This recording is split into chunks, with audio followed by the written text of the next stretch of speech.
What's up, everyone? Welcome to Marvel-ous Movie Mondays with Kelsey and Dill. I feel a little rusty, Kels. I feel like we haven't done our regular format in a little while. We did trivia, and then we had our subathon, and then we aired the subathon a week later. So it's been like 3 or 4 weeks since we've actually just sat and chat Marvel. How you doing, Right. Kels? How's it going in Kelsey's world? I'm doing really well. I'm in Hmm. Jersey for the summer, so I'm Hmm. adjusting to that. Um, Right. and Dill, I'm really excited to talk about season 4 with you Cool. because Is it I excitement because you have interesting discussions to say, or because you like the episodes? You're excited about the episodes. um I really liked this season. I also have a lot of information about this season because Cool. we had a whopping 21 episodes we had to watch for this season. Right. Yeah. Which was really interesting, and we'll get into all of that. Hmm. But I I'm also thinking any sort of news we might have, we could just push to next week because next week it's only 10 yeah. episodes, season five. So why don't we take all our news, all of that next week? But real quick, Kels, what is the best thing you watched this week? Kath and I watched that's my mom, watched Dream Scenario, the Nicolas Cage movie. Did you like it? I did. I did. I thought it was very classic A24. Mm, Um, I feel like we I haven't talked seen it about yet, so this maybe. you might have talked It's about it on the subathon. You might have popped on and talked about it. I think. It reminded me a lot of, May December, the movie that Mm, came out with Charles mm. Melton and Natalie Portman, because it's very, Yeah, I love slice that of movie. life, and there's really no clear, beginning, middle, and end or, you know, resolution, I'll say, you kind of just, watch a slice of life, really. There's no other way to say it, but Mm. it was a great Nicolas Cage performance. I really enjoyed him in it. Cool. I have to check that out. Best thing I've seen this week, I did finally get around to seeing Kingdom of the Planet of the Apes, and I love those movies. So, Oh, nice. it's just really interesting how much they could just keep wringing out the shirt that is that franchise because you think you've seen enough, and then there's nope, there's still more lemon juice in the lemon that you can squeeze Yeah. out. So I really liked it. I took my mom to see it the other night, very late showing, so for a Mm. 2.5 hour movie, the fact that we walked out at 1 a.m. and we're still pretty much awake and invested was a good thing.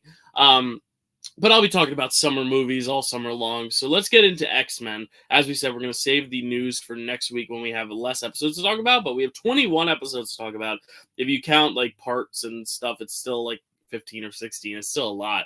Yeah. We do get a bunch of two-parters, but it was a lot to watch. And also I had bad migraines last week, so we put it off Mm. another week. So I had another week to kind of absorb it all, but I still don't it's a lot to absorb all at once. So I know, Kelsey, you're very high on this season. I am too, but it is still a lot to where I'm piecing it together. I'm did I like certain episodes so much that it elevated everything else, or did I just enjoy it because there was so much to enjoy? But yeah, very very good season. But we'll kind of rapid fire because we have 21 episodes to get through. But Kelsey, take it away. Let's start this train running. Season 4 of X-Men. Take us into it. Also, another reason why I'm so excited to talk about this still is because we're getting closer to the end of the all of the past seasons because I have been Mhm. hearing nothing but great things about Yeah. X-Men 97. I Which hear that just it's wrapped, like I think, a few days ago. So it is yeah, fresh. Everyone's still talking about it. So yeah, this yeah. next episode we'll do season 5 next, and then we'll do our X-Men 97 review, and that should take us into June, where we are part of the we're doing the retrospective again. So we'll have some 2014 stuff for you in June. And then Deadpool 2 will come, or Deadpool 3 will come around. But yeah, I'm very excited to get to X-Men 97, which is also kind of why I was all right, 21 episodes, let's just get through them, it Yeah. wasn't oh, I can't wait. It's more all right, I need to get to the 97 because notoriously, and I don't know if you know this because you did say you have background information, but this was supposed to be last season, and then they had acquired a deal to make 10 more episodes or whatever, which is Mm. why the ending of season 4 feels so final and feels like a big old finale with all the characters you met through all 4 seasons or whatever, and then season 5 they're no, we're doing one more, and then season 5 ends with the definitive finale. But this was kind of one of those Buffy things where they had a planned finale. Turns out the network acquired more, so they needed to make more. So and now X-Men 97 is like what would happen if that story were to continue as well. But I think that's also interesting, is that like there was a sense of finality with this season. It felt like it was kind of just like wrapping everyone's arcs up nicely, especially like Wolverine, who we've been asking like for the full picture for so long now. I feel like we finally at least a semblance of one. Yeah. So Dill, I didn't know that this was supposed to be the last season. It's interesting because the season 4 that we are getting, that it's being advertised to us on Disney Plus, is actually a quilt, like stitched together quilt patch of a bunch of, it has some episodes that were originally aired with season 3, some things that are aired with season 5 when this was coming out back in the 90s. It's really, really interesting how they piece this all together.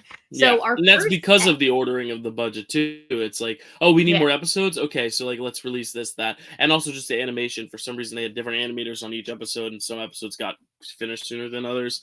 Beyond Good and Evil, I'm reading right here, was meant to be the series finale until Fox ordered more episodes at the last minute at a reduced budget. So the other point I was going to make is that season 5 is notoriously known as a really bad season. So we're kind of like at the last good season. Season 5 is supposed to be bad, but then X-Men 97 is now supposed to be like a resurgence, which is I think why a lot of people are really excited about it too, is because season 5 kind of left a sour taste in a lot of people's mouths. So prepping for next week, it's not going to be as positive probably as this week, but sorry, go ahead, Kels. Yeah, sure. I was talking to one of my friends at work, and he was even saying like, season 4 is not that great. Just like get through it so you can just like get to 97. But I really, really like this season. I just think that it was like the most like mature it had ever been. So there's like a lot of like before, when we first started doing this, I was kind of just writing down like the silly, goofy quotes that made me kind of cringe or laugh or whatever. But I wrote down some really, really like good quotes that hit me like right in the heart, because it's just so well written. So our first, let's see, episode. Yeah, our first 2 episodes this season are kind of like our like reintroduction. We're seeing 2 characters that we've seen before. It starts with the Juggernaut returns. We get more backstory into what his relationship was like with Charles as they were growing up as stepbrothers. We find out that the only reason why Juggernaut's father even married Charles' mom was for the money, and that obviously something went wrong with her health, and that he had something to do with it. So Juggernaut has just always hated Charles because his dad treated Charles more like a son than he did for, I believe his real name is Kane. And this season actually aired with season 3 that on it was released on May 6, 1995, and it was actually episode 17 of season 3. Right. Yeah, it's so weird, the jumping back and forth. So yeah, like, so because this doesn't feel like a traditional opener either. I feel like Sanctuary feels more like your opener. Right. Whereas these 2 episodes, and I think that's because they weren't necessarily aired as like a season opener. I think back then it wasn't really aired like you were watching seasons of television. It was just, this is a new episode coming out. Yeah. And I think that's the thing that we modern audiences like aren't necessarily looking at in that lens. It's like we're looking at it as a season, but really it's like, I mean, they took breaks between airing episodes, but still, like, what episodes belong in what season is very iffy. And like Disney Plus is kind of the original, or like the official like grouping of what the creators want to air as the season. But like, yeah, it's very interesting because there's, like we talked about, the episode after Dark Phoenix happens a year later, when in actuality, if we don't get that episode, we don't get all the character development for Scott. Like, it's one of those weird scenarios, but that's just how television, especially kids animated television, works. I mean, Sweet Life of Zack and Cody is a similar deal too. I remember growing up watching that, and then watching it back on Disney Plus. I'm like, wait, did this happen then? And then I look and I'm like, oh, this aired then. Like, I remembered as a kid, I was like, no, this aired much later. Why is it in this part of the season? So it just it happens, I guess. Yeah. And so our B plot of this episode was that this nerdy guy is basically just trying to get women. So he turns himself into the Juggernaut, taking the Juggernaut's powers. Obviously, that doesn't work out for him. And they end up saving the Juggernaut just because, Charles feels this kinship with him, being that they were stepbrothers. And I just really liked kicking off the season with an episode that was really focused around Professor X, because I just feel like we haven't gotten that deep into his stories. And this season has we a lot really did of it this too. season. Yeah. Yeah. Yeah. Mm-hmm. So I really, really like this episode. Our next episode, A Deal with the Devil, is centered around Omega Red. This Mm-hmm. season, the first thing I noticed about this episode, Dill, was something that I revealed during our subathon, which is that I'm not the biggest fan of the theme song for the show. And it's only Yeah, because okay, which I it's only thought we were like weeks ago. We were like, oh, it's such a banger. yeah. Well, listen, when I watch these episodes, I binge them all in one go. And Right, you after hear like it often. 5 or 6 episodes of hearing "da-na-na-na-na-na-na" in a row, I go a little crazy. So it's not that it's a bad opener, it's just it's a little irritating after watching so many episodes in a row. So That's it's fair. more on me than it is the show. But That's fair. this episode got like a new improved uh theme song. It was like Right.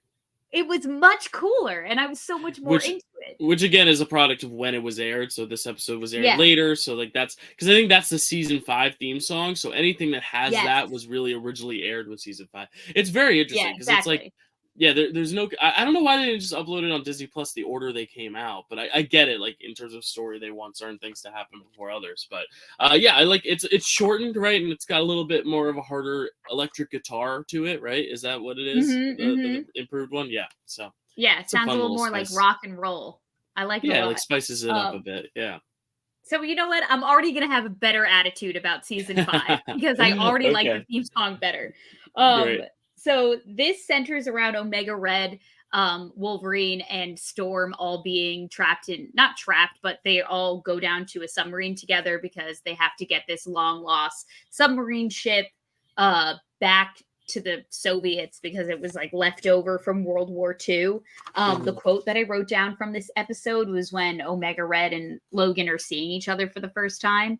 And Omega Red says, I did not expect old wounds to heal easily, even for Wolverine, which I just Yeah, thought was so tough because, like, you know, that's his whole thing is that his cells regenerate. right. And I just thought it was such a good line. Obviously Storm's claustrophobia gets featured a lot during this season. This is one of Yeah. those instances. Going down in a submarine is not very fun for her.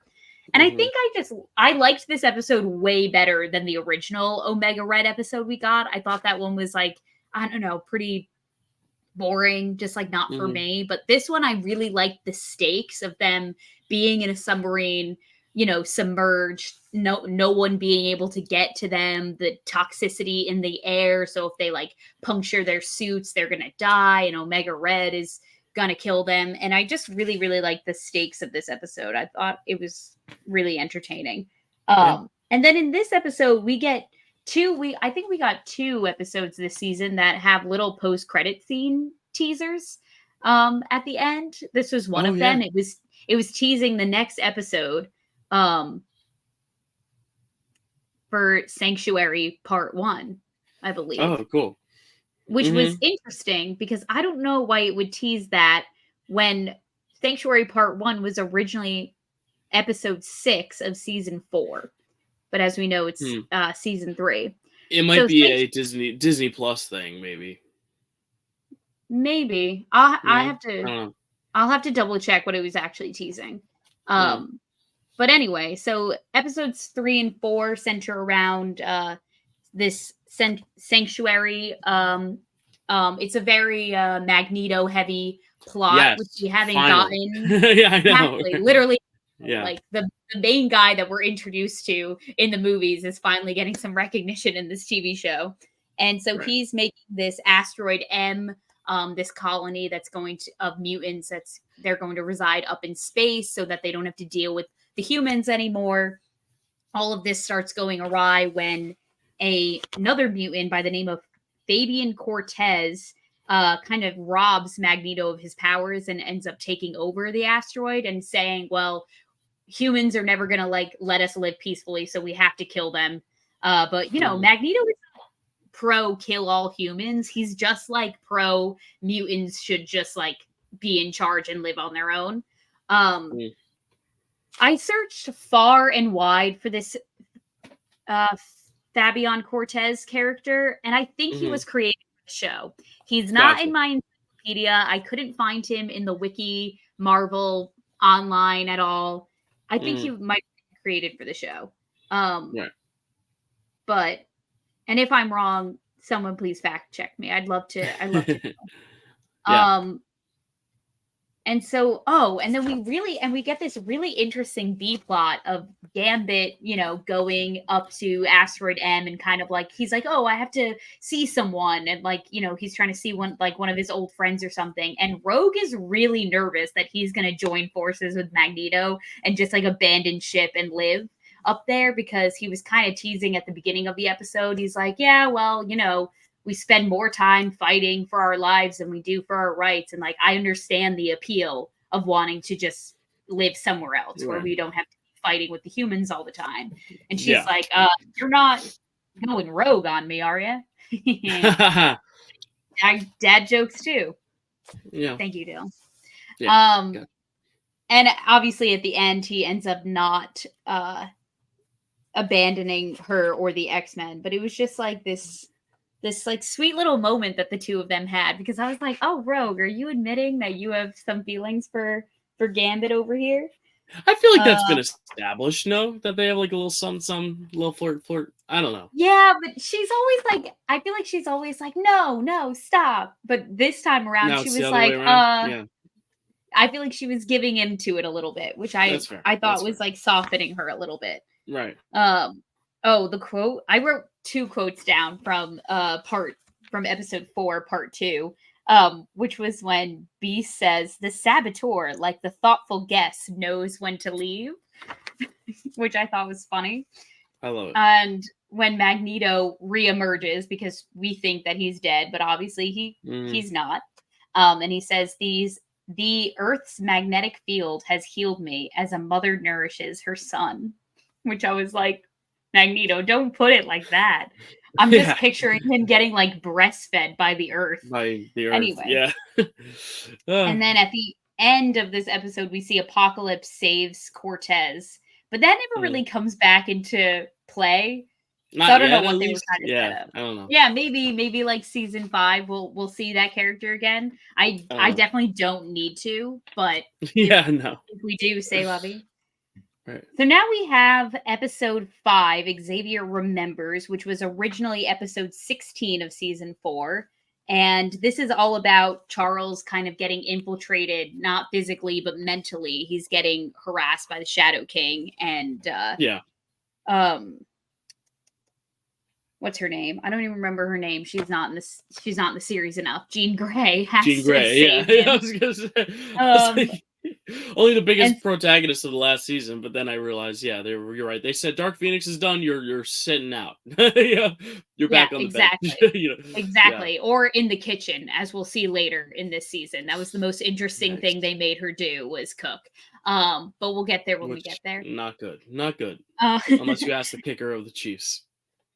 Oh, God, let's not get into that. Jesus Christ. I didn't know we were back in the year 1810. Sorry. Your girl's dating one of them, so. Okay, but Travis is not like that. Travis has a real job on that football team, okay? He doesn't just kick a ball for 12 seconds. Okay, this is a conversation for another time. While I agree, I don't like the speech. The kicker is very important, but we'll talk about it another time. I could be the kicker. Who what? Like it's hard. So this episode was like big on the visuals. We're back in the asteroid realm, so we're getting, not a ton of like physical, like action packedness, I guess. Just like a lot of like, fun animation. We got another post-credit scene at the end of this episode that was the reminder for the Juggernaut. Which, like I said, this season is it's all out of order. Yeah, I will say I like the fact that we got into space a little bit because last season was so space heavy and this season was so Earth heavy that it felt nice to just like at least have one opportunity to be like, all right, let's go up there again. Yeah. Even though I do like the more grounded, kind of stuff in this season because I feel like that's also where Professor X gets to like shine the most is when it's not all in space. Right. Because he like doesn't fly or anything like that, but yeah, cool. Episode 6, I think a very good episode, could possibly be my favorite. Wow, Well, I know you're a Morph hater, Okay. so Okay, I was well, curious. listen, Morph is back and they're better than ever, can I just say. Mhm. I like Okay, Morph good. 2.0. And I And I'm like this excited. idea. Yeah, it's the idea of like, you were dead, you came back. What do you like? You have to process that trauma before you can continue. But I also Yeah. didn't like how they just didn't let them join the team. Like in terms of like the producers and the creators, I'm like they are so stuck on having their core group, and that's kind of the one complaint I have about this season is that like Yeah. we're getting so many great characters. Morph is back. We're getting, some actual like MCU characters we know in this season. We're getting, Mhm. we got Iceman last season. We got Nightcrawler this season. And it's like, let them join the team. I want to see them more. And it feels like they are not being seen more because they can't be part of this like lineup because the lineup has not changed since the beginning. Like the only addition to the lineup is in X-Men 97. They finally add Morph to the lineup.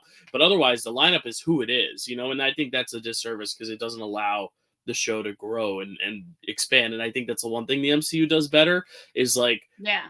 when there are new characters introduced, they make them feel like they're part of this bigger world, a bigger team, to where they feel ingrained in the mythology. Whereas here, it's like Iceman especially bothered me a lot last season, where I'm like, there's such a good character, such a rich character. Now it's just like, oh, bye, bye.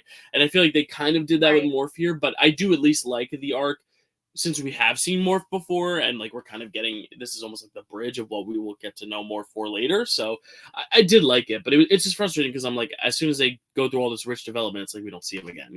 So Right. that's the reassuring Well, thing is we know Morph is coming back eventually. exactly. And I just think that's very like TV show esque, right, Dill? Like with Yeah, TV shows, like you get the main cast of the characters and then you have like guest star appearances that come in. And I feel like right. that is more, I think that this was a great reintroduction for them. And I think that the whole Hmm. reason why they're not on the team officially is because they really make that choice for themselves at the end of the episode. They say, like, I'm not ready. Like, I froze in the middle of Right. this fight. I cost, Charles getting captured. So I really need to take more time for myself. Um, Yeah. but no, I totally get it because at this point, like, we met him in the beginning and then we didn't see them again. And it was really clunky how they went about having this Yeah. character. But a much more Um, palatable character than originally. At yeah, least I am getting that for sense sure. by your reaction to it. Like it's Well, good 'cause we were really annoyed by them in the first episode. I was like, well, whatever. But that premiere, you were like, their laugh is the most annoying thing I've ever heard. So like, I yeah. get like I like that arc at least. And I think to your point, I think also the reason why I didn't like them as much is because they weren't a part of of the core group. So I was Right. like, who even is this? But they've been winter soldiered basically. So they had that experimentation done on them. Myra McTaggart was doing some like rehabilitation for them, and he got Wakanda'd and they're back and better than ever. Yeah. So this is the return of Morph episode. Can I just say that when Morph comes back to join the team, they only greet Logan. They go, "Hey Logan," and then like the rest of the team, they ignore the rest. Morph and Logan are in love, is what I'm trying to say. Yeah, I mean that's also been hinted at in previous That's seasons. what I mean, I'm we gonna saw be how getting Logan at. took that. I mean, there's a lot of interesting relationships at play in this season, and we'll get to one in particular later that would just really caught me off guard. But it's an alternate universe type deal. But a lot of interesting interplay with some of these characters this season for sure. And so there's a great quote in this episode that I wrote down. Self confidence is a delicate thing. I want yours strong again. That's what Charles says to Morph. And I was like, oh my God, I want that tattooed on my body. I want Charles Xavier to say that to me. I think that would heal all my wounds. Um, and so basically they have this fight with the Sentinels, but because that was, the people that really messed with Morph's head, they just can't deal with it. So they have all this like unresolved kind of PTSD. So they end up bowing out from the team and saying to the team, like, you know what? I just need more time. I don't want to risk anyone getting in trouble. But they also had a great moment where they were like, you know what? no, I have to go off and do this on my own and kind of like solve Mhm. my own problems. So they do kind of have a mini redemption arc in this episode. They just ultimately decide that they need more time. And so when they're saying goodbye, Morph once again only says goodbye to Logan and just ignores everybody else. Yeah. And I'm like, they're in love. Episode 7, Secrets Not Long Buried. Oh, this Mm. was a Scott centric episode. It was originally episode 15 of season 4. And so basically he's off looking for his childhood doctor, the guy who basically kind of like helped him regulate his powers growing up, Dr. Taylor Prescott, Mm. because no one's seen him or heard from him in a very long time. So he goes to this place called Skull Mesa, where there's this gang that rules over the town, and they're basically like using the town to mine the gold there and get rich. And you know, Scott kind of has this like small town hero moment where he kind of encourages the town to rebel against this gang, and he gives a lot of mutants their self-confidence back, and they're able to reclaim the town. So it was great. I liked how they were kind of giving, for the most part, I feel like they gave they kind of really spread the wealth this season. You know, it wasn't Yeah. too heavy on one mutant or another. They really kind of let each one of them shine in the spotlight some way Mm. somehow, Except which for you one, yeah. can't say about except for one. Except for Okay. Jean. Oh, oh Maybe. yeah. I don't Yeah. know. Well, her I just like don't even like I just ignore her. Like she's not even my LVM just because I don't expect much from her because they've trained me not to. But Right. so we'll talk about who my LVM is later. But Okay. finally, episode 8, we get our There we go. Nightcrawler episode, the character we've all been waiting for, Kurt Wagner. And Yeah. this episode was originally a part of season 3, and it was episode 18 of season 3. Gotcha. So Gambit, Rogue, and Logan, for some reason, are all on vacation in like the Swiss Alps or something. But none of them skiing or know how to ski. So they're just kind of like Yeah. skiing around. And then when they finally do ski, they get into an avalanche. They get saved by a bunch of monks. And that is where they meet Nightcrawler, who everybody kind of perceives as like a demon because he looks so scary. But really, he's like the holiest of them all and Which just I wants to love. help Yeah. people. Yeah, I love the And deceiving nature of that because it's the yeah. same in the show too, in the movies too. Yeah. And so everyone's kind of asking them, you know, they're like, how do you, I love, it was just so interesting, first of all, that they went so heavy on a religion concept for a children's television show. Like they were Yeah. really like, they don't really specify which like branch. I'm obviously like they talk about God a lot and like the Lord. So you kind of like get the sense that it's probably some branch of Christianity, but you don't really get into like the specifics of it all. And it was just like really, really sweet. As like a non-religious person myself, Yeah. I didn't feel like by any means it was like trying to like It's force not something preachy. down my No, throat. no, It's it's not not preachy. preachy, but it makes sense for the characters in the directions they go. Like, it's Yeah. cool to see Wolverine kind of like open up at the end too. Like, that's what's nice about it Yeah. is it resolves in something very meaningful about religion, but you don't necessarily have to comply to Yeah. feel the full effect of it, which is good. Because the monks and like Kurt Wagner are just there to just like help people, and they'll say like, oh, for me I will do this with my God and like I'll pray for you, but they never say something like, oh, and you should also believe this or else you're going to hell or Yeah. anything like that. Like it doesn't Hmm. like, you know, cross that line by any means. So I just thought that it was like just really well done handling just the concept of religion, because it Absolutely. is a really important part of his character. So I'm glad that they didn't just like get too intimidated by it and then choose not to Yeah. touch on it at all. You know what I mean? So everyone keeps asking him throughout the episode, like, oh, why do you like even care for any of these people? Like they all hate you, they all think you're a demon. And he says, perhaps I'm here to open their hearts. And that's what he tells himself that his purpose is that like, oh, well, perhaps I'm here to be their introduction to mutants and to help them realize that like we're not bad people. And that just I damn near almost shed a tear whenever he talks. I'm just happy. And so, Mhm. like you said, Dill, we end this episode with like Logan kind of combating this concept of religion and being like, oh, well, God left us a long time ago. He made us freaks. I don't like Yeah. him, like whatever. And then it ends with him, kind of opening up his mind a little bit to the concept of religion, Yeah. which was like really, really interesting to show a side to such a tough, manly womanizer, Yeah. character that Logan is, and to show this like different side of him. It was a really, really good episode.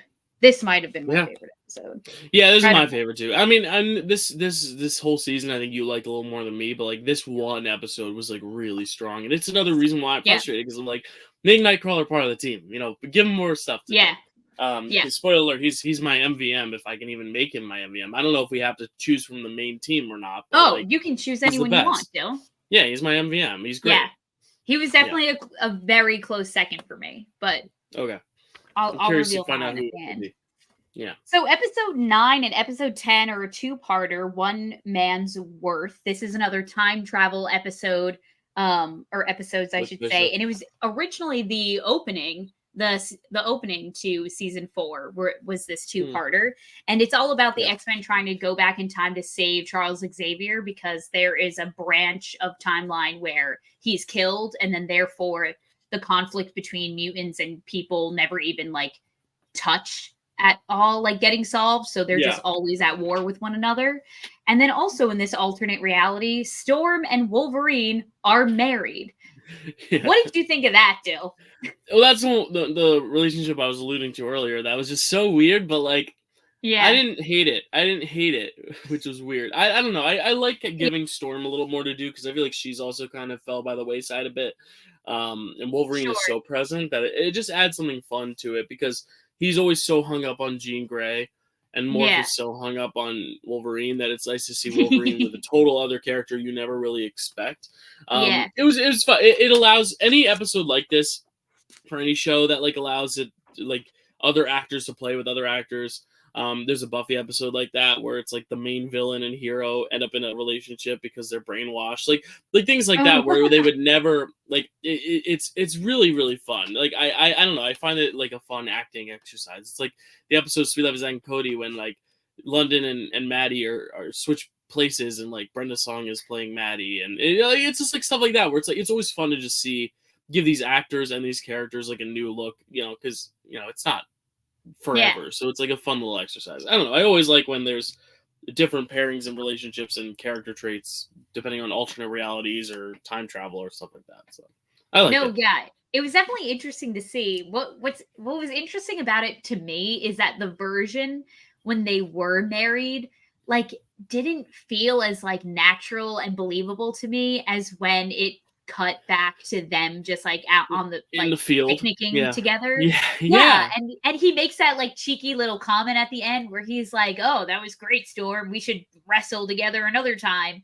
And she was like, "Oh, well, if I was any other woman, I would assume you were flirting." And he was like, "Oh, well, good thing you're like not any other woman or something." Like, it was like very like bantery. And I was like, okay, this is the version of like Wolverine and Storm I could mess around with. Like the version of them married, I was just kind of like, okay, they're doing this for shock value. They're gonna they did this so we would go, oh my god, crazy. You know what I mean? Yeah. A few things I want to touch about just on part 1 was that it was interesting that because they went back to the year 1959, it was a big issue that Logan, a white man, was in a relationship with a woman of color.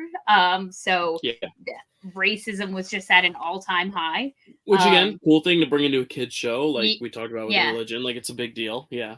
And she even said something along the lines of like, oh, discrimination for skin color, like that is so pathetic. Like she didn't even like really register it. It like reminded me of like when Okoye in oh god, see, this would be a great trivia question.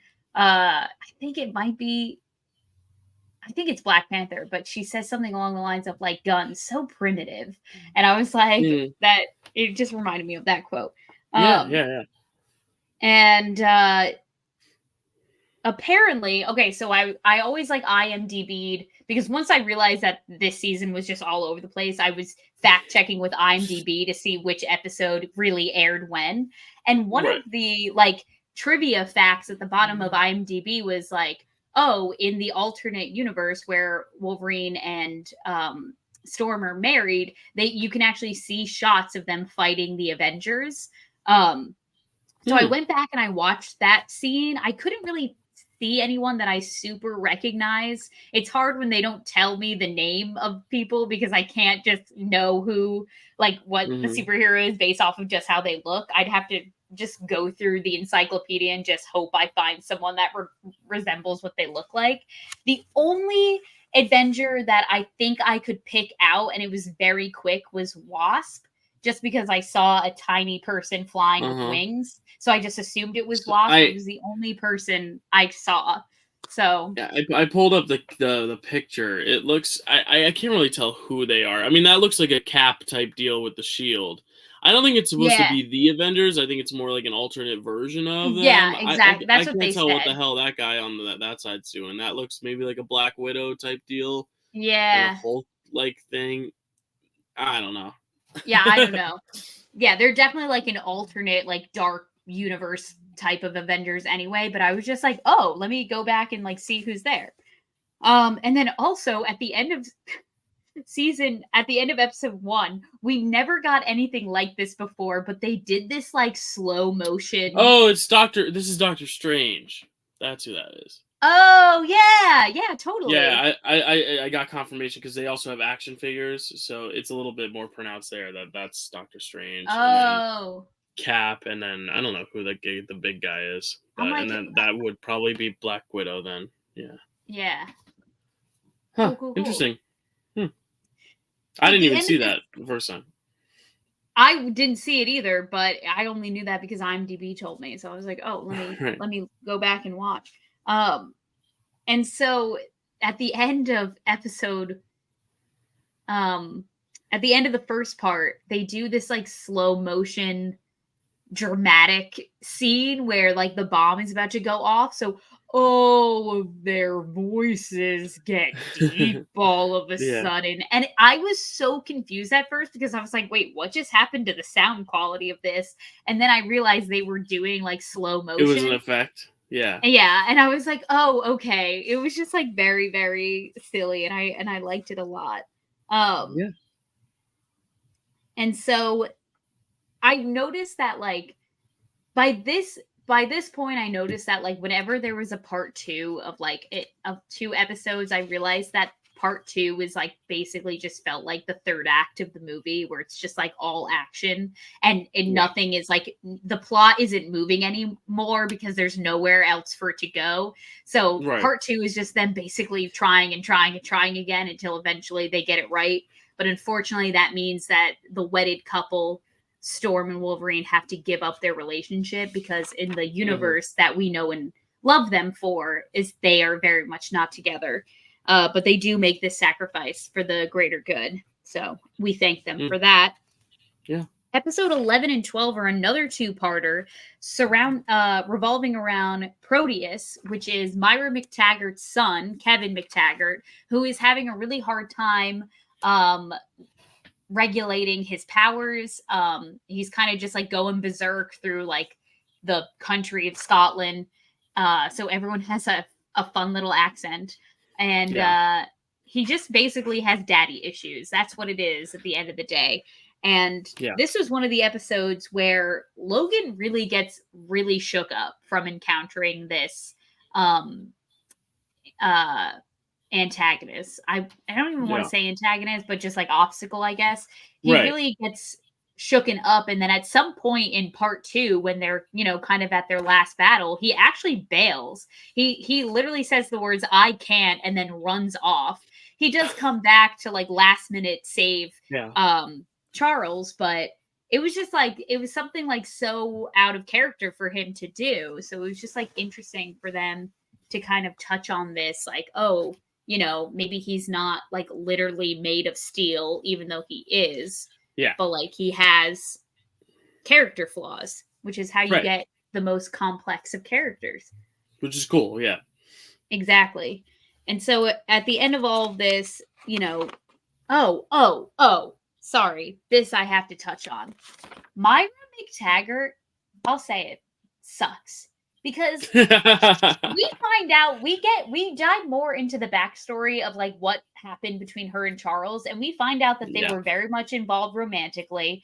We're gonna get married, and then Charles had to go away to war, and she broke up with him via letter to him, Willised him at war, and it wasn't even like, oh, I just can't stand us being apart, so sorry, see you when you get back. It was, I found another, I'm in love, boy, bye.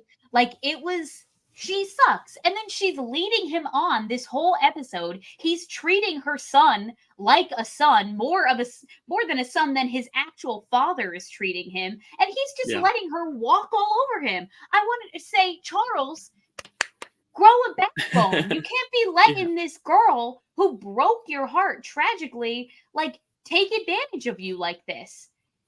I was really, really like getting angry and upset for Charles Xavier because he deserves nothing but happiness. He's the best person, I think. And I was just really, really angry with this version of Myra McTaggart. I'll say it. Because I like her in the movies enough. Like, she's not the best, but I mean, I think it's also I love Rose Byrne so much. But yeah. Well, also they get together in the movies, and it's very sweet. Right. But this was just like, oh, God, I didn't like her at all. She LVP, least valuable person. Yeah. No, literally LVP. Okay, and now, episode 13, we get into...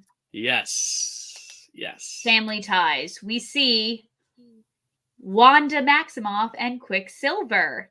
Yes, which we knew Quicksilver was in the X-Men Fox movies, so like we know they've always been part of the X-Men, but they've never really explored it in our own universe because of the rights distributions of it. But then we did see the whole Pietro thing in WandaVision, and this is kind of the trigger. I was like, oh yeah, remember when with Ralph Bohner. But now we finally get to see X-Men utilize Scarlet Witch and Quicksilver together and make them Magneto's kids, which is like the classic story of them, which is kind of cool. You know, I like seeing them here. So not only do we see Wanda and Quicksilver, the most exciting of the episode, but we also see the High Evolutionary, who was our antagonist from Guardians of the Galaxy Volume 3. Obviously, fun fact about this episode, Dill, it was actually the original season finale of season 4. This was the note we ended on. Interesting. Yeah. And so, obviously, the man who they both believe to be their father is dying, and on his deathbed, he decides to confess that, oh, you aren't actually our biological children. You were sent to us by a midwife named Bova. Go find her if you want to find out about your... Bless you, Kelsey. She's got to sneeze, and she's done it, and it's out the nostrils. Okay, sorry, I had to sneeze. I didn't want to like the dead air for listeners. No, it's fine. You're good. You're good. Thank Next you. time, I gotta come up with a sneezing song for one of us to sing every time one of us is about to sneeze. So another, not Easter egg, but Easter egg that we get in this episode is that the High Evolutionary actually works on Mount Wundagore, the birthplace of the Scarlet Witch that we know and love from Multiverse of Madness. And so basically, he tells them that, like, oh, this guy Magneto killed your mom. Magneto shows up. He confesses that he didn't kill his mom, their mom. He just, he didn't even know that they existed until after he left, and that him being a mutant wasn't going to work for her. And that the real villain who killed their mom was the High Evolutionary. And he just wanted to get all 3 of them in Mount Wundagore so that he could speed up his experiments on, half people, half animals, as we know him to do. My only complaint about this episode, Dill, was that Wanda didn't do jack shit. Yeah. She didn't do anything cool. No. She just like rode around on this thing. She didn't do anything Scarlet Witchy. She is way cooler in the movies. Shout out Elizabeth Olsen, Derek. Yeah, and I think it's one of those things where it's like, I remember when she first got introduced in the movies, it was kind of a similar thing. They're like, "What are her powers? What does she do?" And then like as we got to know her more, we kind of fleshed that out a bit more. I think it might just be that where it's like, how do we show her power? How do we convey what her power? Because they're very different, they're very unique, but it's also like so is the Phoenix, like Right. yeah, it was disappointing, but it was just cool to see them. Like it was just cool to remind Yeah. ourselves like that this universe is so big and so large, and that I like when MCU characters pop into here because it's like now we know them as like these marquee, like name leading characters, but really they are just like small little bit supporting roles in the overall comic mythology, which I think is just so interesting. Yeah. And especially in her OG look that we saw Yeah, in yeah. WandaVision, The the the Halloween Halloween episode. episode. Yeah. Yeah, that was really cool. And so we get another family oriented episode with episode Yeah, 13, back, yeah. Bloodlines. This was originally a part of season 5, episode 6. The Friends of Humanity are back in full swing, but this time not just with their Nazi armbands, but also with KKK hoods to match. You And mentioned that this was season 5, right? So yes, I think, from what I recall, there was a gap between season 3 and 5 since we had seen Nightcrawler, and that is just a shame that they waited a whole like 2 seasons to bring him back. yeah, 'Cause he's not in any other episodes, I don't think, this season, and I don't know if he's in any more in 5 until the end of 5. So I really do think, yeah, like they did this character such a disservice by not giving us more of him. That's what I love so much about the yeah, live action, damn. though, is that they're like, once he's in, he's in. And to reintroduce this character so much later and to then develop this like familial tie between him and Rogue, like that just Mhm. as a viewer back in the day, I would have felt so kind of lost. But anyway, Right, and so I'm Mystique glad you too, just like another character that yeah. is so prominent in live action, even more so in the Hmm. prequels, like where they do like the Jennifer Lawrence stuff. It was the biggest. Jennifer Lawrence was the biggest star of that like stretch of 4 or 5 years. Like there's no denying it. And now she's also just a character that pops up every now and then, and I'm like, this is. I think I'm just so much in love with the lore of it that I'm kind of sick of Hmm. our main team, and I want to get into these supporting characters. I want to know about Iceman and Knights, Nightcrawler and Mystique, and I think that's what the movies did really well that I'm missing, especially from the show. But Yeah. I get it, like that's our main team. But and like you said, they're almost like guest stars. But I'm like, I love them. I want more of them. No, I know. It would be like if we were watching Friends and like all of a sudden like Mike Hannigan got his own episode. You know what I mean? Yeah, but he's like once he's in, a major What's part of the show. okay, Like bad example. I just couldn't think of the name of the oh my god. What's her name? Janice? Janice. Yeah. Janice. It'd be like if Janice got her own episode randomly in the middle of Friends. But I'm not saying I disagree with you. Right. I want to also delve into these characters, but I'm just saying like because it's sticking true to like the TV show nature of it all. Which Right, but even honestly, that, Janice is still a I presence in the show, whereas like Nightcrawler, he's only there for his episodes. He's not in. No, I know what you're saying. I just would yeah, have liked it if like like Morph is going through growth. Let's see it. I don't know. right. No, I get it. And so this is our Halloween episode, although it doesn't really revolve around Halloween at all. So Gavin Creed is back, like the former leader of the Friends of Humanity. Also, when Kurt gets introduced to the Friends of Humanity, not introduced to them, but like when they tell that they like they're telling Kurt about the Friends of Humanity, he says something along the lines of like, "Whose friends are these?" like just Yeah, something so pure and innocent and Kurt Wagner like that it just like made me chuckle. And so we find out that Sabretooth and Mystique had Gavin Creed together, and that Mystique and some other guy, some baron in Germany, had uh Nightcrawler. So we find mhm. out that Gavin Creed not only comes from one mutant, Sabretooth, like we found out a few seasons ago, but also two, and then has a mutant brother. So the Friends of Humanity are really not happy with him. So he's half brothers with Kurt, and then also kind of adoptive siblings with Rogue. So Mystique is just having babies left and right, is the moral of the story. And Mhm. Kurt and Mystique have this really beautiful conversation about, like oh, well, I abandoned you, so like why would you want to meet me? And he's like, Yeah. well, I just like I don't I'm not angry with you, but I just feel sad for you. And Mhm. I'm gonna pray for you. And she's like, well, I don't deserve your prayers. And then she gets shot. And I thought symbolically, she kind of I forget that if she falls over, yeah, she must because she like ends up halfway down the river. But I felt it that it was kind of symbolic that after she gets shot, she kind of falls down this like waterfall and goes down the river. And that's exactly how she abandoned Kurt.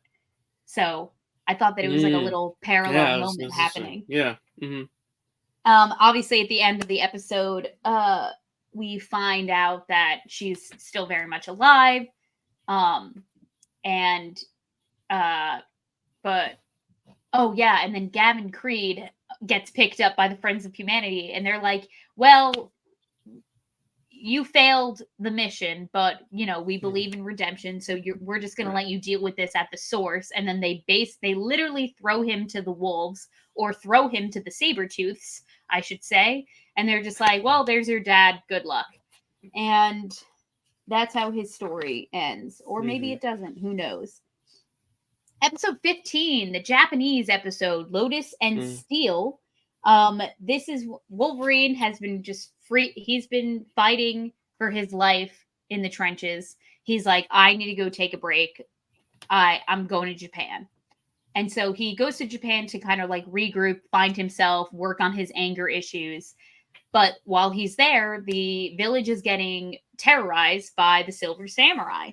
Yeah. And so the villagers kind of start begging him to like really fight for them. They're like, we're not soldiers, we don't know, we can't pay these guys who've been taking advantage of us, like we need your help. And he's like, well, I didn't come here for a fight, I came here for me. And so the woman with him, Kisara, who is not from the Wolverine, it was Yukio Yukio and it wasn't Kisara. Kisara's made up. But she tells him inner peace is found not by avoiding conflict, but in serving your true nature, which I thought Mm. was a sweet little message. Um, and so he ends up defeating the Silver Samurai, but in his own little cheeky way. And Mhm. we kind of get more depth with Jubilee's character this season. This was one of the Yeah. episodes that they really focused on her and this relationship that they're kind of building between her and Logan. And she's kind of like acting as the rogue in the live Mhm. action for Logan, but in this series. And so she goes after him to Japan because she wants to like go and like get him back and, you know, uh, Yeah. get him back on the team. So Mhm. we Yeah, I just like get how to, they give Jubilee a little bit more to do, but it did yeah, come very late in the season, but I do like yeah. how, she's And getting a late in little the bit more. series, even like we're Yeah, season yeah. 4, just Right. coming around to this character. You know what I You're mean? like, "Oh yeah, Um, she's here. Our audience surrogate is here." Yeah. yeah, exactly. And but she's definitely like really like coming around for me. Like she's becoming more and more redeemable as the episodes go on. Nice. Excuse me, I just didn't want to burp in the There you go. microphone. I totally watched these in the wrong order because I watched that as episode 15 and then the next one is 16, so I just swapped them by accident. I don't know how that No, happened. that was episode 15. Did I say I 16 know. when I introduced it? No, no, no. You said episode 15, Lotus and the Steel, and Yeah. I watched that was my 16. Like I watched that after for some reason. I don't know. Because next on my list was Weapon X Lies and Videotapes, and I was so excited to talk about that title. But then you skipped to Lotus. Oh. The Lotus one, I was like, wait a sec, and then I Well, realized I watched it in the wrong order. it's interesting that you say that, Doesn't Dill, really because matter.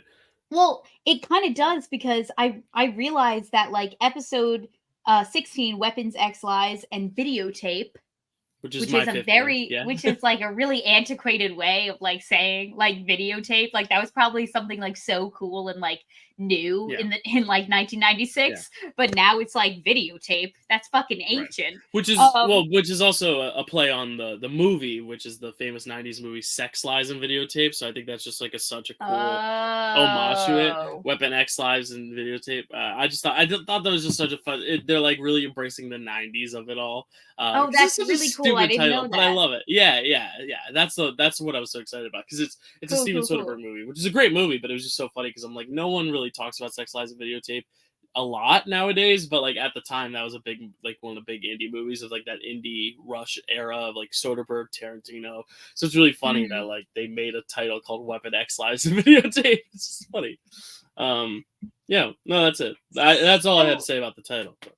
so for me, it felt weird to me that this episode came after the Japan episode because part of Huh. the reason why he goes to Japan is because of the events that unfold during this episode where he finds out that like all of his memories are fake and that he was, Right. basically getting trained as a mindless weapon. And the only reason why it didn't go that way was because he was able to break out of the experiment. And Mhm. so he kind of like he goes through a lot in this episode, one of them being the fact that he has this whole relationship with another character, Silver Fox, who I also search for far and wide. She only gets mentioned once offhandedly in my Marvel Encyclopedia, so I don't know how important she is to the comics. Oh, now Jill I sneezing. didn't get to mute God in bless time. you. I didn't get to mute in time. Mine was much You're quicker than good. You're yours though. good. Yours had a big build up. Yeah. Yeah, yeah. This is such a dramatic sneezer over here. Um, and so, um, so they go through their own little B plot where, in realizing that all their memories are fake, she starts to believe that, like, oh, well, then their relationship was fake too. Like, Mhm. nothing in that cabin happened for real. And he's like, no, I wrote our names on the cabin wall, and like the fake one that was generated for us didn't have that. So obviously there was some, you know, legitimacy to what our relationship was. And she's like, well, doesn't matter because I moved on. And it's just like, could Logan catch a freaking break? He doesn't need to get his heart broken and his memories wiped in the same day. Like, have a heart, Right. Silver Fox. And I just love that Beast is there to kind of help him through everything. And fun fact about this episode, Dill, this was originally the season finale of season 3. Just so you know. Huh. Okay. And so, episode 17, we get a Christmas themed episode. Have yourself a Morlock Little Christmas. And oh my God, how freaking cute was this episode? I was welling up a little bit. I'm not going to lie. Because I didn't want Nice. Leech to die. So No. basically, Jubilee is having her first legit Christmas ever. She's never had Yeah. a real Another family big before. Jubilee episode. Yeah. Yes, big heavy on the Jubilee this episode. It also, made her more redeemable for me. Just because she's so sweet to the Morlocks in this episode and so generous and so giving. So her, Storm, and Logan all go shopping on Christmas Eve, which Logan replies to, "You're insane for that." And I agree. Shopping on Christmas Eve in New York City, good luck. Good luck. May the odds ever be in your favor. And so while they're out, they realize that the Morlocks are in trouble. They're trying to steal an ambulance because they need help because Leech is dying. And they save Leech by using Logan's regenerative cells. You know what I'm trying to Mm, say. yeah. And they're able to heal Leech that way, and Jubilee gives all of her presents to them. My only complaint about this episode was that at Yeah. the end, because the B plot is that Scott, Gambit, and Jean are all fighting over who gets to make Christmas dinner. And Jean is like, get out of my kitchen, and Gambit is like, get out of my kitchen, and they can't decide on Yeah. what they want to make. And they make this whole feast, and they don't invite the Morlocks to just like come have Christmas dinner in the nice mansion. Like they have this Charlie Brown-esque Christmas tree where all it needs is a little love. But this pathetic little Christmas tree, all of the crap that Jubilee just bought, and they're in the sewers. And I'm like, bring them to the nice mansion so that they can have this nice little Christmas dinner that Jean Yeah. and Gambit just like battled to make together. Mm-hmm. So anyway, I thought that that's where the episode was going. That like, They oh, wasted good thing they opportunity. like Yeah. good thing we slaved over this Christmas dinner all day long because now we have all these people to feed it to. But no. Yeah. But anyway, um, oh, and then another B plot that happens in this episode is that because the last time we saw the Morlocks storm through battle, one being like the leader of the Morlocks, but she hasn't helped them since. It was very like Nick Fury in the Scrolls, like how he Mm. promised he was going to help them, but then Storm never showed up for them. But then she ends up giving Callisto her power as leader back again because she's like, yeah, I really haven't done jack shit for these people, so I should just let their leader be their leader. And that was Mhm. really kind of the most interesting thing Storm got all season, which was kind of disappointing because she Yeah. has been so prevalent in the past seasons and so Yeah. cool. And so our episode 18 through 21, which was originally the season finale of season 4, but episodes 8 through 11 are 4 parts of Beyond Good and Evil, which is a whole time heisty episode within itself. Apocalypse is trying to literally take over the axis of time so that he Mhm. can wipe out humanity and restart again, but like create it in his image. He basically wants to be God. And so we have a lot going on in this 4-part epidemic. Um, Oh God. epidemic isn't the right word. That Maybe bad, it huh? is. Yeah. Well, I Clusterfuck was is a yeah. Well, I was really, really lost and confused the first time I watched it, but good thing I watch all these twice. So by the Yeah. second time around, I was like really understanding. And I didn't watch these twice, and I watched these all kind of in one day. So it was kind of like one of those Okay. things where, like, at the end of it, I was just like, "There's just so much Yeah. going on." It was almost like Yeah. it was very bloated, and I think that's the thing with this Yes. finale is it was supposed to be. Well, now I don't know because it wasn't even supposed to be the finale of this, but like this was supposed to be the last season, so it feels like this is like one last hoorah to get every Yeah. single character. Maybe it was intended to be the series finale, and then when they ordered more episodes, they pushed it earlier in the release slate. But it does feel like it was designed to be like this big old like we're bringing all the mutants you know back. Everything's happening all at once. It just felt a little messy and a little sloppy. Like it felt like Yeah. it was just more about the bigness of it than like having an actual story to tell. You know? Which, to be honest with you, Dill, after the second time I watched it, I was like, this would have worked so much better if this is what the X-Men movies were. If they were like all building up to like this grand finale. It really could have felt like their Infinity Saga. I think that Yeah. it would have worked really well for live action if this was the actual like apocalypse storyline. You know what I The mean? Like I apocalypse feel like story, yeah. Because what I like yeah. about X-Men too is that also like the Dark Phoenix, especially being an example, like it builds to something, Mhm. but what it built to is still so personal for the group because it's Dark Mhm. Phoenix. It's one of their own. Whereas here, it felt like it was just kind of expanding a little too far beyond everyone's reach. To where now it's Sure. like, oh, now it's more than just the team. Now it's this and that and this and that. Like I almost like it when it builds to a more personal state, kind of like how Captain America: Civil War. It's just those heroes fighting each other. There's no other Right. worldly shit going on. It's those two. You know, like I mean, that's what makes that movie special. That kind of idea, or Black Panther being about the two of them fighting at the end, more so than the big battle of it all. Yeah, I tend to like when it builds to a more personal stake, but that's also the Star Wars fan in me loving how it just comes down to two guys with swords. But Sure. yeah, it just feels too bloated. Yeah, and I agree. It would have worked if you had had like a bunch of films to build up to it, or if this was the Yeah. build up of what we got in the films. But it just yeah, because the thing is, these episodes don't build up much to these bigger, grander stories. They are very much kind of Yeah. one offs. Like the only time they build Mhm. up to one another is if you have a part 1, 2, 3 of a part 4. You know, that's the only time it builds up. So the Right. only build up we're getting for this episode is the first 3 parts to the fourth part. It's not the entire series because, as we know, the episodes are so non-linear, you know, so it doesn't feel like it's a payoff of anything we've been really investing ourselves in. The only consistent through line I can think of is the Wolverine stuff, like the mission or the Project X stuff, but not Uh-huh. Project X, Weapon X stuff. But like, Project X. Isn't that the party yeah, movie or something? yeah, which Wolverine would tear up. You would love it there, but Ye you know, like Oh, he I would do tear think that shit up, dude. that movie's bad, but like very entertaining. Like I could see that being a frame wreck movie someday. That Matt and I cover because like I watched it I think last year, or the year before for a retrospective. I was like, this is not Oh, yeah. good, but like I'm very Yeah. entertained. Anyway, I don't but think yeah, like I when feel that like movie came out, I was allowed to watch it. I think I was too young. no, me But neither. anyway. That's why I watched it for the retrospective. Because the retrospective is nice because it's 10 years ago. So I'm like, all right, I was a teenager. Now I can finally get into the movies I wanted to see when I was a teenager that I didn't. This year is going to be 2014, which I'm excited about because that feels so Mm, close. Like that feels like it just happened, but it was 10 years ago. So like wild. You know, we were juniors in high insane. school. Like that's wild. 10 years ago. Let's Anyway, not talk about it. continue.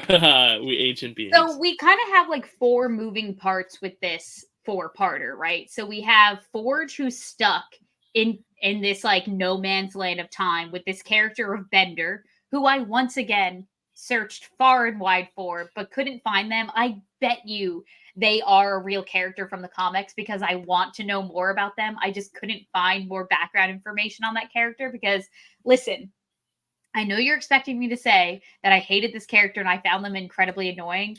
I loved that he was trapped with this like funky little dude that did like all these like weird voices because he's Yeah. been trapped here for God knows how long. And so he's just like follow the yellow brick road. Like he's doing the most and I think It's the working. genie. It's like the genie. It's like they were like, Yeah. oh, the genie was so funny. Let's have this other little minion who's like popping out all these pop culture references and making these silly little voices. It's not as Yeah. successful, but like I didn't hate it. Yeah. But I did think you were gonna hate it. I thought you were gonna be like, oh, this guy.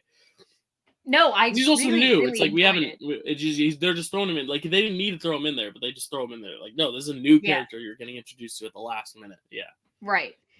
And so and then I love the plot twist of it at the end where he just like brings himself back to his real self, which is this like well put together person, and then he's just like poof out into the void. So maybe he could leave there that whole time and he was just there to just like fuck with Forge. I don't know, but I was just like, no, sorry, it's not Forge, it's Bishop. Bishop is trapped there. I always get them confused. Yeah. So then we have Jean Grey who gets kidnapped because Apocalypse needs all the biggest psychics on Earth to like kill them all so that a psychic energy blast destroys all of time so that he can start from scratch. We get what's his name? Archangel back into the storyline because he kind of like it's his through line that introduces us to Psylocke, who is Olivia Munn's character from Apocalypse, as we know and love. Obviously, she's the most crucial element of that movie. How could we forget? I totally didn't forget 5 seconds ago when you said her name. And then we get the Cable of it all, who's like arguing with Scott the whole time about how like, well, we're all gonna lose people. This is bigger than Jean or my son. Let's just let's just stop Apocalypse. And so there's a lot of moving parts to all this, but I don't even remember how it ends. Oh, the only thing that I do remember from these episodes is that there are a lot of time puns. A lot of puns about time. Everyone's like, "Oh, all in due time," and like, and Bender makes a lot of time puns while he's up there with Bishop. And so, I know how it ends because Bishop shoots down Psylocke out of like the psychic hold that Apocalypse has on her, and then they free all of the psychics, and then the psychics are like, well, now we're too powerful for you, and then they get rid of Apocalypse, and then all of humanity is saved. So thank God for Bishop being trapped there. But I was just thinking the entire time, Dill, I was like, if Loki were up there in his little time tree, being the timekeeper, he would never allow this to happen. No. So. No. Yeah, if this was the series finale, Kels, how would you feel? Would you think this was a worthwhile series finale? Because I feel like it ends so quick that I'm like, yeah, it would have been worthwhile. I think so, because especially after my second watch through, I appreciated it more. I mean, if this was back in the day and I was watching this on a Saturday morning and I had to keep up with what happened in parts 1, 2, and 3, and now this was the last episode of it all, I'd probably feel a little confused because unless you like DVR'd it, you can't really like watch them again and again. I don't even think they had DVR back then, right? Yeah, they had the videotapes. Oh, see, I don't even know.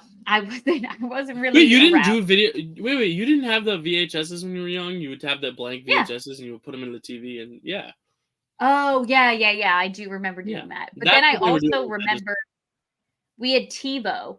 Did you have TiVo? Oh, I didn't have TiVo, but I did have DVR. But that came a little Oh, later. That was after VHSs were kind of out of style. yeah. TiVo was, but like the DVR was more like when DVDs were a thing, and we were kind of done with VHSs. And people didn't like recording on VHSs anymore because they were outdated. Yeah. Then they did DVR and on demand and all those things. But Yeah. DVR changed our lives. Really, it really did. Really. And now you don't even have to DVR anything. You can find anything across Yeah. the multitude of streaming services if you want to rewatch anything ever. Yeah. So I miss the magic of just turning on a TV, seeing what's on that channel, and watching yeah. it. Like I miss it. I miss it. I don't even remember what like the channel numbers were. Like I remember I had like 3 channels memorized, and it was Nickelodeon, Cartoon Network, and Disney Channel. And I would have Were to you you'd have to- Verizon or Comcast? Do you know? Comcast. Oh, I wouldn't know that because Verizon, it was Yeah. 250 was Disney, 251 was Disney XD, 252 was Nick, 255 was Teen Nick, 256 was Cartoon Network. I memorized But then those, and they will would like never leave change those. sometimes. Remember when they would like change, and then you'd They have to never get the changed for TV me. guide to like, oh, sometimes ours changed because I remember I think for a while Cartoon Network was channel 72, and I don't know if that ever changed, but I know Nickelodeon changed at some point, and I don't even remember the channel numbers. That's so sad. That was like a big part of my life, was like knowing the Yeah. channel numbers. Or if you went somewhere new and you had to be like, oh, what channel is Nickelodeon here? You know what I mean? Well, yeah, like hotels, you would have to find Yeah. your guide and be like, what the hell? Why is Nickelodeon 3? You know, like, yeah. Exactly. Yeah, Europe is even worse. It's like, which channel's the American one? Like, what's the English language channel? And then you would turn it on. You're like, all right, this is what I guess I'm watching because it's the only one I can hear and understand. Yeah. Any last thoughts before we get into our superlatives, Kels? No, I was actually just gonna get into mine right now. Yeah, go for it then. Take it away. So my LVM, I hinted at this a little bit throughout the series review. I didn't want to give too much away, but I was disappointed in this character a little bit, just because, you know, I just expected more of her. And my least valuable mutant of this series is Storm. Yeah, me too. Yeah. You good? Sorry, I thought my dad was calling to me. I heard him too, but I don't know what he's saying. Yeah, it's mine as well. It's mine as well. She's just the most underutilized, and I was just because she just doesn't get enough to do, and when she does, the only cool thing that I liked about her this season was her and Wolverine, that like alternate universe type thing. But that's a plot thing more so than I thought she did was used well. It was more like a cool device, but it was also because it was her and Wolverine, not just her, you know. Yeah. Jean Grey is kind of like the honorary LVP, but or LVM, but I'm not going to waste it on her anymore because she actually had a good season last season, and, you know, maybe they're just getting back into it. I don't know. And then my most valuable mutant, like I said, close second was Kurt Wagner, but at the end of the day, the mutant who blew me away, who I was waiting for since this series started, I was waiting for his big moments, and that was Logan. Yeah. Oh, I thought you were going to go Professor X. Say Professor X. Yeah, because he had a lot to do this season too. He had a lot to do, but I think I might have given it to him last season. I can't remember. Oh, maybe. Yeah, Logan's a great pick. I mean, Logan is also kind of like how Jean Grey is like kind of she's always kind of the least valuable to the writers, not to us, to the writers. But I feel like Logan is kind of always the MVM. Like, he's always just reliable, you know, in story and in power, but and in performance and humor. Like, I think Logan's just all reliable, which is great. But he really shines in this season. You're right. He really, really shined. You know, we saw a lot of different aspects of him, between the religion, between him helping Leech, his Japanese episode. And they just like really, really delved into his character and just made me appreciate him so much more. And, you know, I've been waiting for it because he's so prominent in the live action movies that I was like, why was it Wolverine that everyone focused on when he's not even that cool in this TV show? And then it finally paid off for me. So he is my most Yeah. valuable mutant this season. And he's in Cool. love with Morph. Yes. Did you have like a favorite episode? I mean, mine was the Nightcrawler one, but did you have one? I think. Well, I really liked the Christmas episode. I really liked the Nightcrawler episode. But I think my favorite episode was Courage. It was the Morph episode. It was the return of Morph. Nice. Wow. Well, look at your character growth, Kelsey. I love it. So that wraps up. Right. That wraps will up be season 4 very for us. happy to hear. Yes, next week will be season 5. We will wrap up this original series before we head into 97, which will be the week after. So get ready, it's coming. But Kelsey, do you have any last things to plug? Any last things to say to our audience? No, you can follow me on TikTok if you want. You can follow me on Instagram. I'm not going to pressure you, but you could. My socials are down below. Cool. And you can find me at Dylan Randazzo Twitter, Dylan Randazzo 417 at TikTok, and the Dill Pickle Movie Network here on YouTube. Or if you're listening on podcast, check us out on YouTube. And stay tuned. X-Men stuff coming up, and then we're doing our retrospective in June and July. And we'll also have some Deadpool stuff in there, and we'll have some trivia stuff in there. And our tournament will be over by the end of summer. It'll be great. And then we'll figure out what else we have to do. But thanks for watching. Kelsey, enjoy your trek into work. And I will try to get my sinuses clear for next time when my allergies finally succumbed. Or I have finally, succumbed to me, because I'm going to overcome the allergies. Yeah. I'm going to win this battle. Yeah. Hell yeah. All right. See you guys.